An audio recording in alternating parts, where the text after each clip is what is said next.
All right, welcome back. Today we're going to talk about built, not bought. Now, everybody who don't know what this is built. We build cars for a living, not buy them. But is built, not bought culture dead? Let's talk about it. Oh, what a beautiful day with the ones I love. I'll always stay living my best life, come what may. Together. So I had a conversation with my friend Henry, which he's a car guy. He will be on here pretty soon about the built, not bought culture.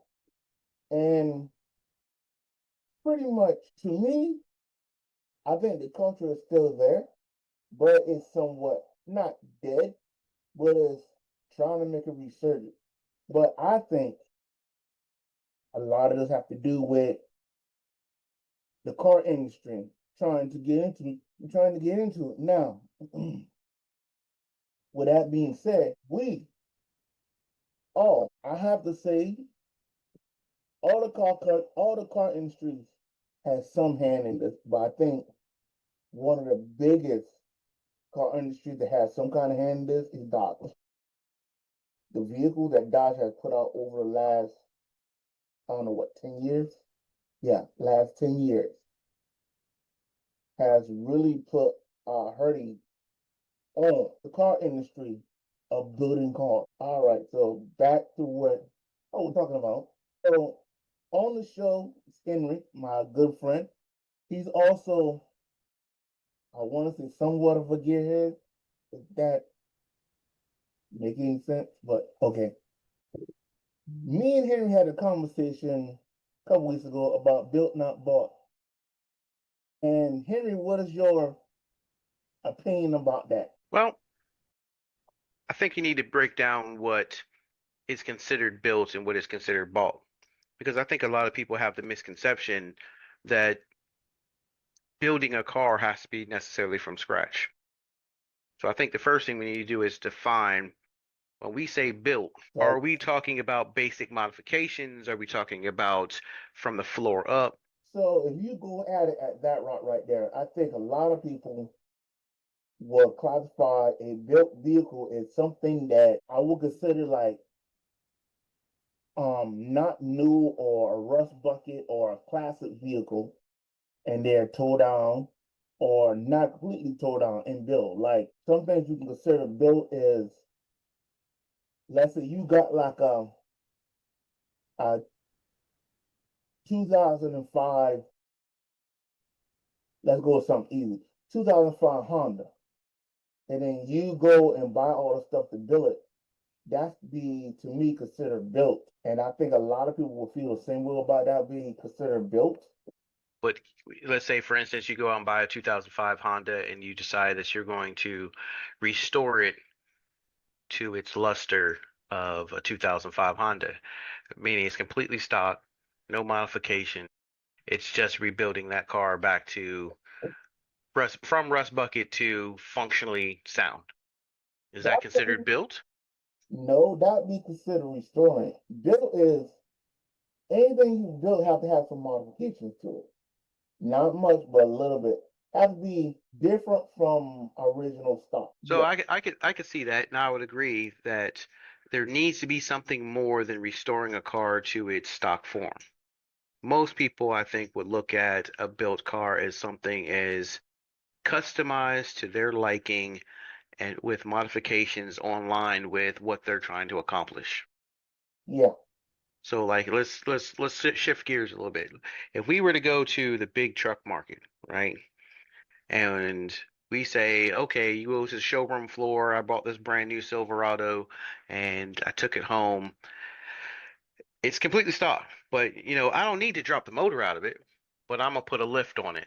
I'm gonna put tires on it. I'm gonna get the windows done. I'm gonna get the pod lights. I'm gonna put lighting underneath it. I'm gonna put a crash bar on the front end. I'm gonna put a new bumper on the rear end. To me, that truck is now built because they took a stock truck and they modified it to their liking for what they need to accomplish.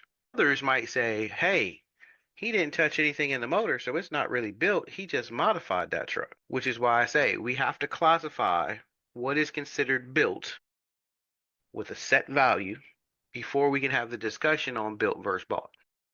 Well, if we go at it like this, we gotta look at it like this then. Like we had talked about in the past, this conversation, some of these automotive manufacturers do have a hand in this. Because look at Dodge.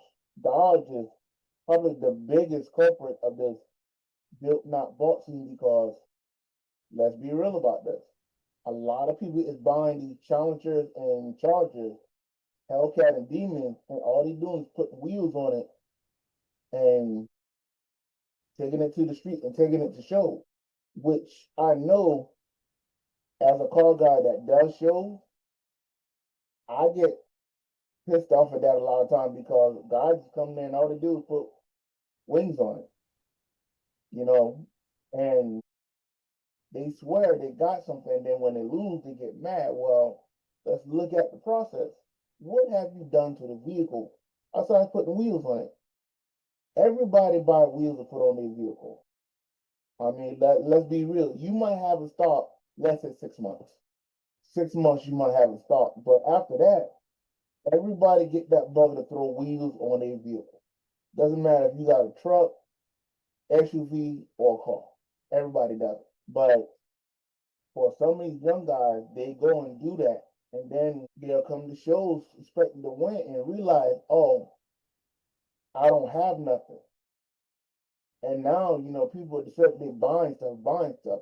Now, what we need to sit here and think about too, as we build these vehicles, you got some people out here that cannot, and let's be real about this, they cannot use hand tools and take stuff apart and put it together.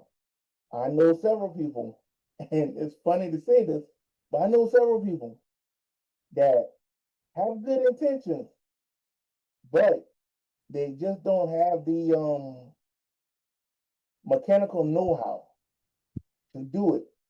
So they have to pay people to build a vehicle for them.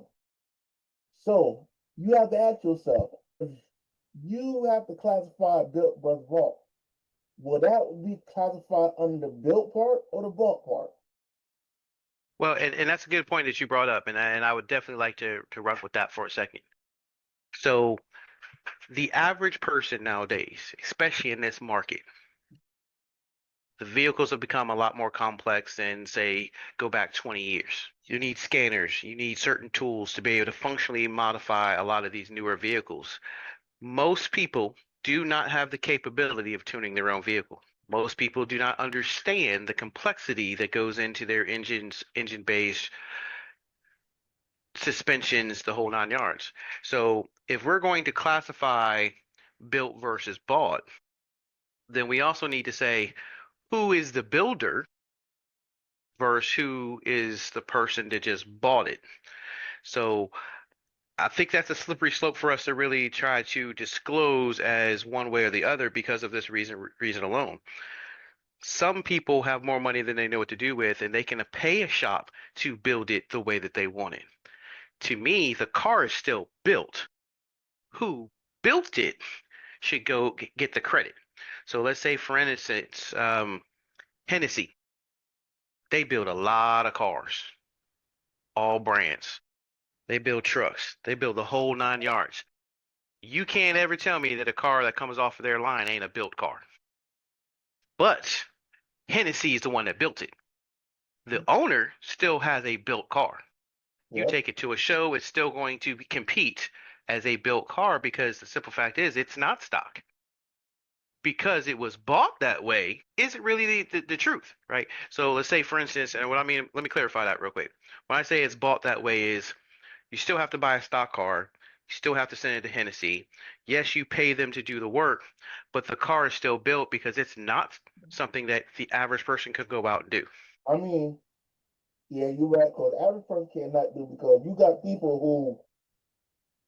yes, you got people who can do certain things, and you got people who can't. And Exactly. let's be real about it. Hennessy Hennessy Motorsports and Hennessy Company, however you want to call them, they have they modify a lot of stock vehicles to make it their own. But what we also got to remember too, Hennessy also make custom um I guess you want to call Cars. it supercars. But yeah, cars, trucks, they make a lot of custom stuff. Yeah. And that's why I was saying we have to define if Hennessy builds cars and they are the builder, right? The car itself can still be considered built, but the credit should go to the builder. Yeah. And that's what I want to make sure that we clarify because I believe that a lot of people feel like, well, it's my car, I'm the builder. That's not necessarily the case. Here locally in town, there's a shop. I won't name the shop because obviously we haven't touched base with them to bring them into the mix. But there's a shop that's actually real close to me, and they've built a lot of cars. And they should get credit for building a lot of cars. But if you look back at it, how many of them cars are still at that shop? They're always by buyers. Mm-hmm. Buyers buy those cars, have it done, and maybe they don't have the time to. I remember, classic example. I'm gonna go back in the history books real quick. I had me a 2006 Mazda Speed 6. You remember the car? Yeah, I remember the car. I did a lot of work to that car. Some of the work I could do, some of the work I had to get done somewhere else. But the fact of the matter is, even the stuff that I couldn't do, I still had it done by reputable shops and companies that are all across the nation here. Do I get credit as building that car put together because I use other people's parts and bought it and put it on and so on and so forth? Or do we break that out and say, well, you bought all your stuff from somebody else, so you're not actually the builder? And be careful before we answer that question because that's a double-edged sword. The reason I say it's a double-edged sword is before we define where the parts come from and say, well, you bought your parts, so you're not actually the builder, that means that a lot of people, if we were to say that, haven't built their cars. Yeah. Because a Well, lot of people don't realize that the R&D that goes into making some of these manufactured parts is more extensive than they realize.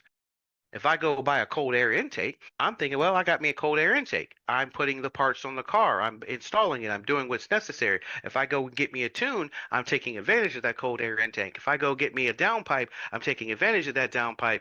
But I didn't build all of those parts.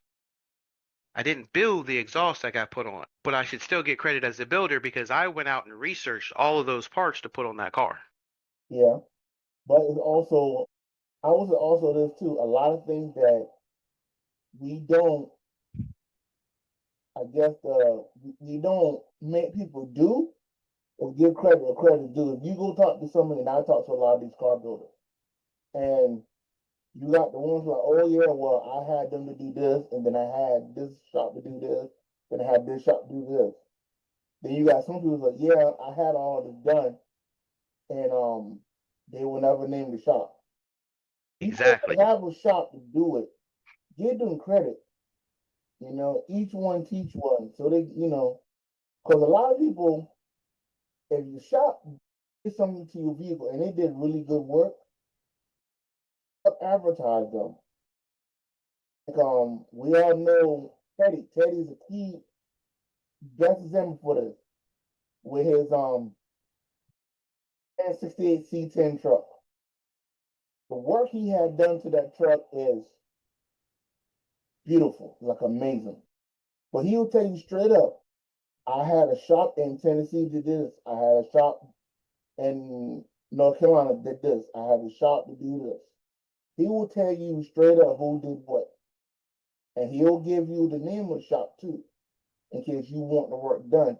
That's how it should be.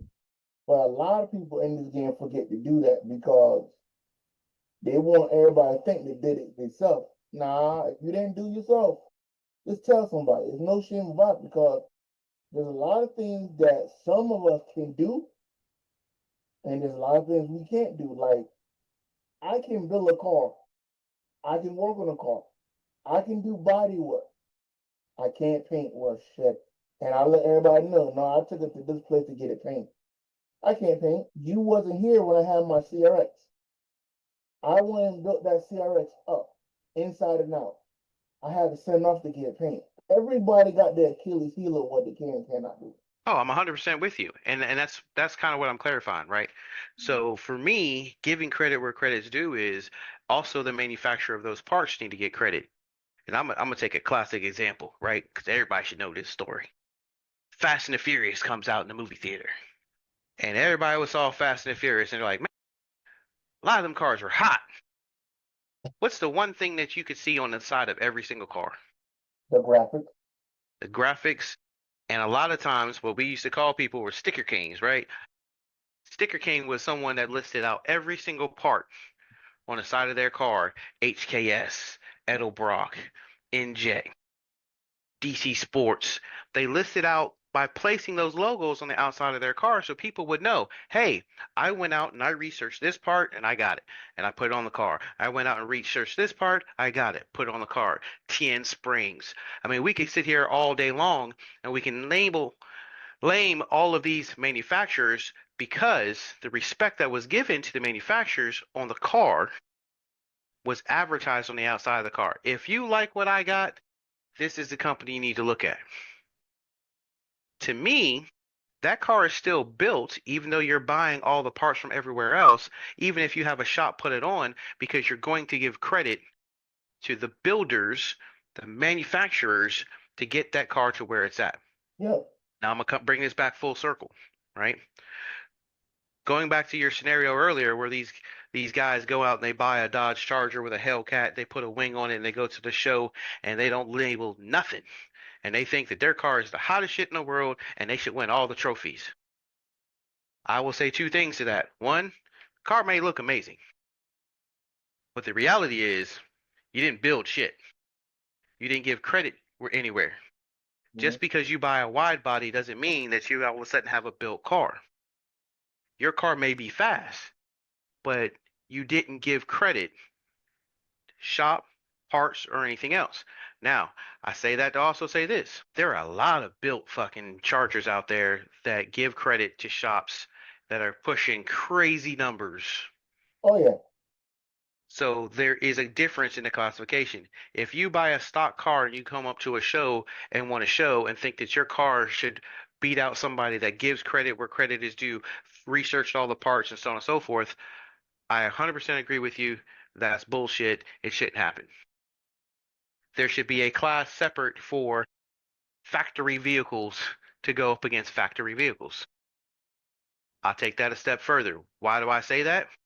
If you go to a show and a Lamborghini pulls up, he shouldn't be in the same class as a guy that just built his CRX from the ground up. Yeah. But you know what though?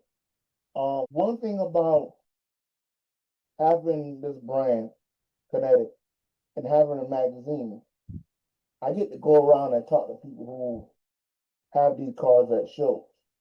And some cars are well put together. And when you walk up on it, you be like, okay, cool. I can see it's been put together well, not um not as I said, like duct tape together, don't have a bad paint job.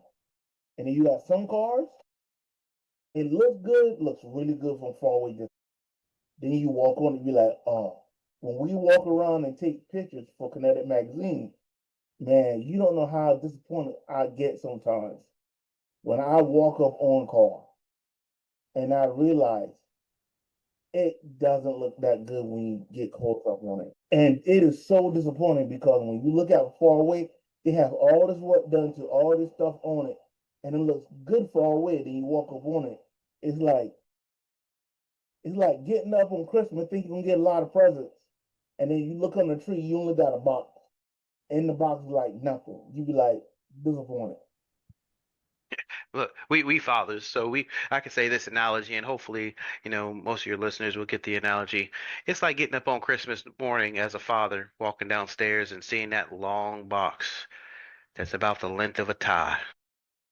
And you go to that box, it's gonna be a nice tie in this box. And you open it up, and it's some BS tie that you probably got five or six of them already. And the box to the right of it is probably gonna be some socks. Box to the left of it is probably gonna be some underwear. And you already know what your gifts are as soon as you walk up on it. Yep. Verse as a child, we come downstairs at Christmas morning and we know this toy might be there, that toy might be there. All of these parts and pieces are going to be underneath the body of that, and every time you open something up, it's something different. Yeah. To me, that's the classic example, right? When you can look at a car from a distance and say, "Man, that looks really good," and then you walk up on it, it's like, "Psh, man, the suspension work is tight. It's been polished out. The exhaust sounds good, looks good.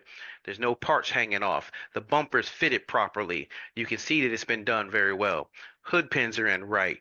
The hood is aftermarket. It's been painted perfectly. Or it's carbon fiber. Not the lay-on stuff, because everybody wants to put stickers on shit. But it is actually what you're coming up to see, and you can open it up and you can go, man, somebody put in the work. I look back at the last time we went to Charlotte for the show. Was that about 3 years ago? And one of the guys had a Honda Accord. From the outside, I was like, that Accord, it's nice, it's pretty. I don't know what he's in here for the show for.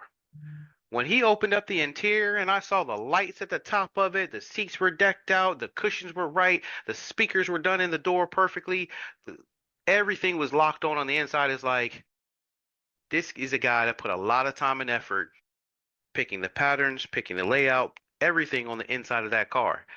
I understood instantly why he didn't deck the outside of it, because sometimes it's not about what you put on the outside, it's about what you put on the inside.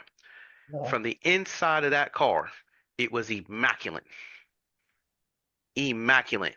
To me, I felt like he should definitely win in the category he was going for, which happened to be interiors. Compared to other cars where people will put on a giant wing and they'll put on rims and stuff and they'll put on some plastic that they got from Lowe's or Home Depot on the bottom of their car and they'll bolt it up and then they slap it on there and they think it was like, well, the outside of my car looks amazing.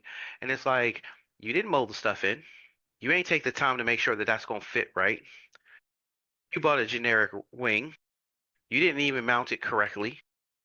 I can't even tell you how many times I've gone down the road and seen cars with wings on it for 3 months.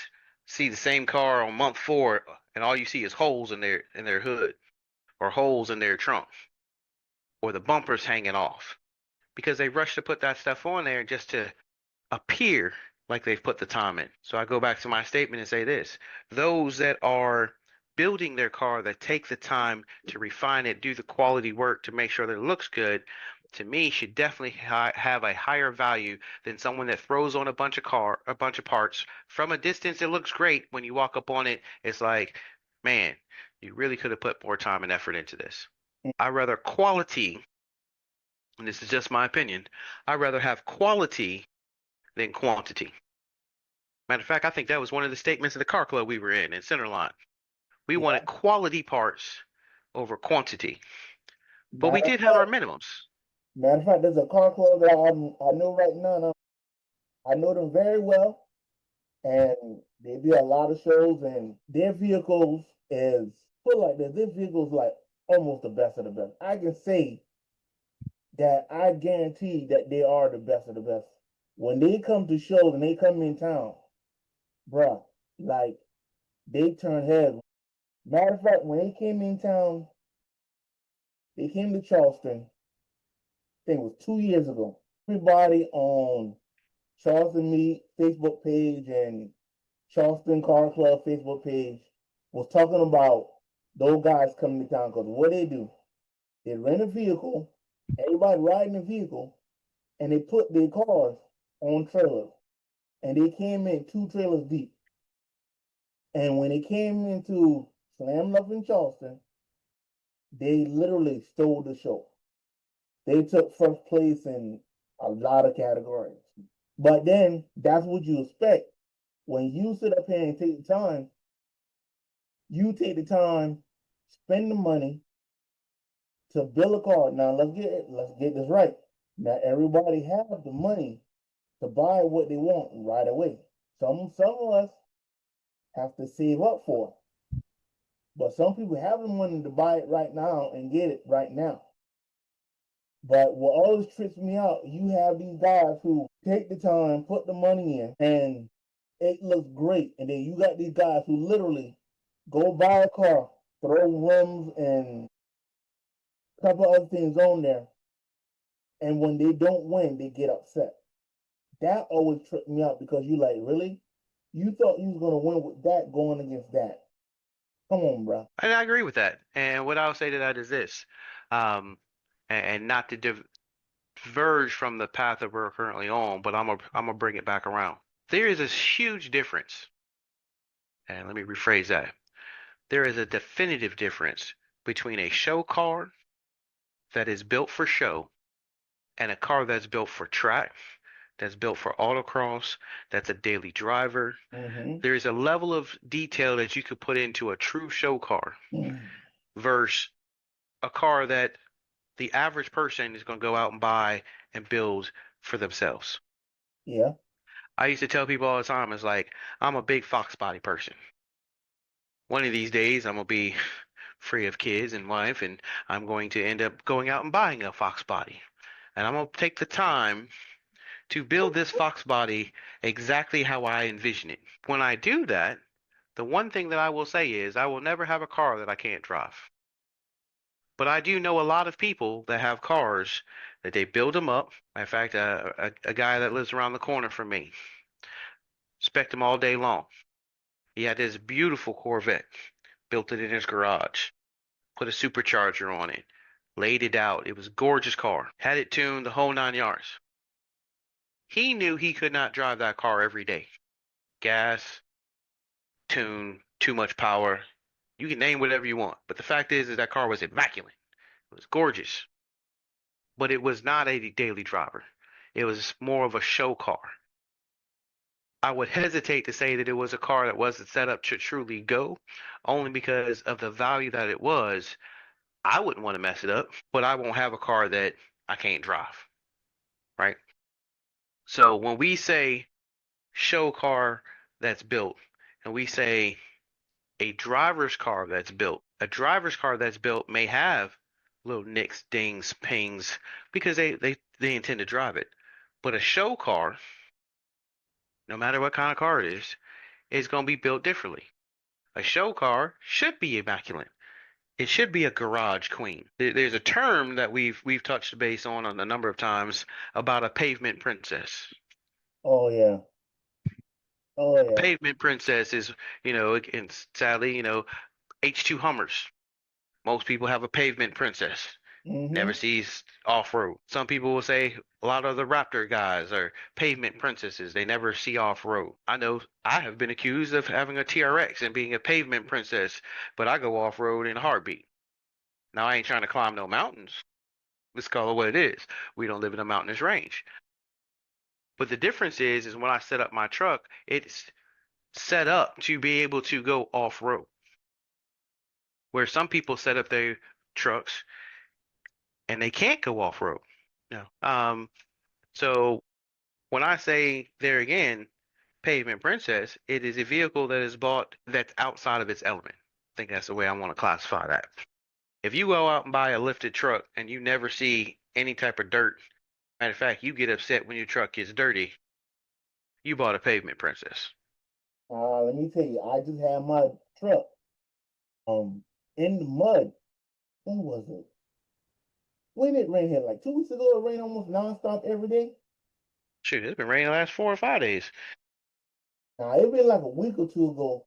I took it down in the country because I had to go check my property because they was telling me something about the fence of my property being cut. So I went down to check on the property, which I have to go off road to do. And I got it nice and dirty. Like it stayed like that for a couple weeks. And then I finally got it washed 3 days ago, 4 days ago. Yeah. Finally got it washed 4 days ago. But since we got like 8 minutes left on the thing here, so back to what we were talking about. So built versus bought. I always stick to my gun and say Dodge is the biggest culprit of built versus bought. Dang, had a tongue time moment. You know the reason why, but I got to say it here for the listeners. The reason I say Dodge is the biggest culprit of because look at what they got. They have, and I won't go down the list. You got the Hellcat, Challenger, and Charger. You got the Demon, which I think I'm not sure if they come in the Challenger and Charger. They Um, do. you got the TRX. You have the Jeep Trackhawk, and then you got the Dodge SRT8, which is a heavier version of the Trackhawk. Basically the same thing but heavier. They're like, I would say Dodge is the biggest culprits of that. Built not bought because everybody buy them vehicles, throw wheels on it, and maybe put some speakers in it, and they think they got something. And then when they go to these shows, they don't have them. Don't get me wrong now. Some of these cars look nice with the right wheels and everything. They do look nice, but at the same sense, that's not building a car. That's just buying wheels, putting on the ticket to show. So I agree with that statement, but let me derail your thought process real quick. Dodge right now is getting a lot of slack for what they bring into the table because right now they are popular. Yes. If you go back a few years, um, all you saw everywhere were Mustangs. You go back a few years, all you saw was Corvettes. I remember the CO7 came out. That was a nasty car. Everyone that got a Corvette was like, "Oh yeah, I built my Corvette." You ain't built anything. Man, You let me might have tell you put some something. pipes on it. That was about it. I want to say this, and I might get screwed, I might get a lot of flack for this, but I'm gonna say what I say. To me, there's only two real Corvettes ever in my eye. That's the classic 60s Stingray Corvette and this new one right here. What is that? The C9, C8 Corvette, the new one out. I can't remember the C9, C8. But anyway, the newest Corvette out with the mid engine. To me, those are Corvettes. Everything else is just the name because for Chevy to be putting out the Corvette all these years, it should have been a mid-engine car years ago, like years ago. Well, and there again, and not to go off on the Chevy tangent, especially with the time frame that we got and what we're actually trying to get to discuss this evening. This is what I would say to that. There are a lot of nice Corvettes. The CO6, the CO7, the Stingrays. Mhm. There's quite a few of them that are bona fide monsters on the road, especially with simple modifications, all because of the engine choice that came with it. So I'll never take anything away from a Corvette. But what I will say is this. Everybody has their time in the light. Yeah, When Fast and Furious first came out, there was a whole lot of people jumped on the Super bandwagon. yep, There was a whole lot of people that jumped on the Eclipse bandwagon. yep. 90% of the people, especially the younger generation, have no idea, one, what was considered high horsepower back in the day. Two, what was the hot vehicles back in the day. If you go back far enough, most people don't realize that the RX-7 existed. Most people don't realize the RX-8 to me was a horrible car, but was very popular. Most people don't understand the Skyline was only built for certain years, and there were several different versions of it. Mm-hmm. The Supra had multiple engines, multiple builds, and depending on where you bought it in the world, had multiple horsepowers. All the while, Mustang still was out there, Chevy was still out there, and they were as looked at, based on Fast and Furious, as hot cars as well, let me rephrase that. It wasn't looked at the same as what became popular at the time. Imports, imports, imports. Being a Facts. person that has dabbled in all genres of cars, as a car connoisseur myself, I can tell you that some of the most impressive cars that I've ever seen are people that have taken Frankenstein swaps, which used to be a common occurrence in American muscle. And what do we mean by a Frankenstein swap? Is a engine that goes in a car that has no business being in. Yep, So when I say built versus bought, to me, that's some of the stuff that needs to be kind of discussed. You can have a popular car right now that's pulling the limelight away from the industry based on what you can get in that particular car, or you can go out and you can actually discover on your own something that makes it hot. If yep. I take the time to find, like I said to you earlier, if I find me a Fox body, I know exactly what I want to do with it. I know exactly where I want to go with it. When I did my '03 Mustang, my Cobra, I know exactly what I wanted to do with it. I knew what pulleys I was going to put on it. I knew what exhaust I wanted to have in it. I knew what clutch, which springs, the whole 9 yards. Could Yep. I do all that work myself? Honestly, no. But the difference was I knew where to get it done. I knew how to get it done.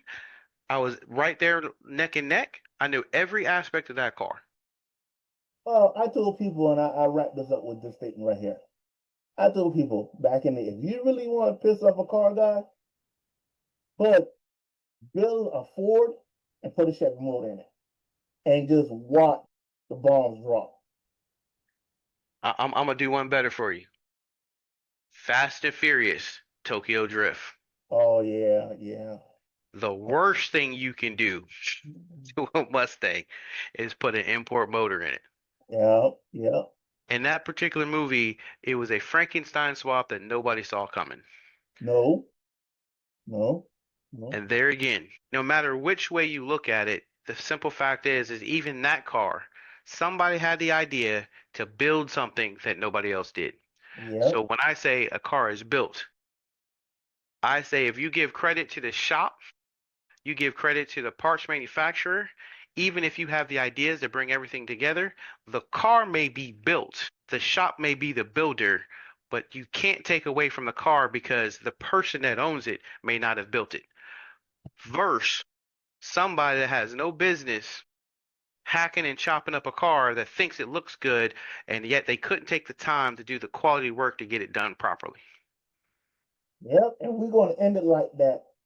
Man, Henry, I appreciate you coming on, man. I will call you in a little while. Sounds good, and we definitely should do this again. I think we've only touched on the surface right now of built versus bought. As we get deeper down into the discussion and we take this a step further, we can start bringing some examples to the forefront. So, Okay, so Henry got cut off there, but I appreciate him coming on tonight. As we finish up this episode of Built Not Bought, remember, building something means that you did it to the way you like it. Um, you don't have to physically build it, but you can buy it, buy everything you want for your vehicle, and send it to a performance shop or a cover shop, and they can do it the way you want to. But believe me, buying something off the dealer lot and putting wheels on it, that's not building a car. That just putting flashy rims on it. I would love for us to get back to a point where we take the time and build cars to make it our own. But in today's world, a lot of people don't do that. I don't know why, but I love to see cars that's built different from everybody else. Now you got a lot of cars are built all the same. They got this on it, like the other car. The other car has this on it. You can't tell them apart but the color and the rims. Let's get to the point when we build cars, we build into our own uniqueness of how we want. Now, this month issue of Kinetik magazine, we have a article of Built Not Bought featuring a guy in there who literally got his car when he was in high school, got rid of it, found it, bought it back, and took it apart and rebuilt it now. And I recommend everybody go to our website, www.kinetik-usa.com, and go buy the magazine. Read the article for yourself. And remember, support print. Always support print. And this right here, yes, we talk about built versus bought, but in the magazine, the built versus bought series is an ongoing series. Because I would like to see people who's in the process of building their vehicles and the stories behind them. Some of the best vehicle builds have some of the best stories behind them. So, with that being said, thank you for tuning to the show today. Um, the next podcast, we'll probably be talking about mini trucking. And my boy, he's a big mini truck guy. He also hosts the Custom Scene podcast. We're gonna sit up here and have a nice little conversation on trucks and how they change, how the trucking scene has changed over the past 20 years. So that's gonna be a good podcast. But until then, good night. Thank you for joining. Hope to see you next time.